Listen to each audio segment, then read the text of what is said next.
संत सावता महाराज, मी सांगून जाईल तुम्हाला, फार मोठा अधिकार होता.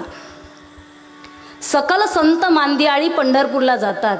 ऐका, कशाला? पांडुरंगाला भेटण्यासाठी. सकल संत मांदियाळी पंढरपूरला जातात त्या देवाला भेटण्यासाठी. या जगाच्या पाठीवर एकच संत असे आहेत ज्यांना देव भेटायला येतो, ते संत शिरोमणी सावता महाराज. अंगावरती शहारे आले.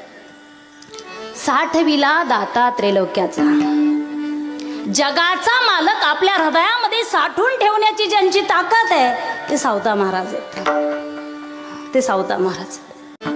पण ज्याच्यामध्ये हजारो सूर्य आहेत, हजारो तारे आहेत, हजारो चंद्र आहेत, हजारो पृथ्वी आहे, अनेक अनेक ग्रह हजारो संख्येने आहे, तो देव किती व्यापक आहे, त्या देवाला साठवण्याची ताकद सावता महाराजांमध्ये आहे.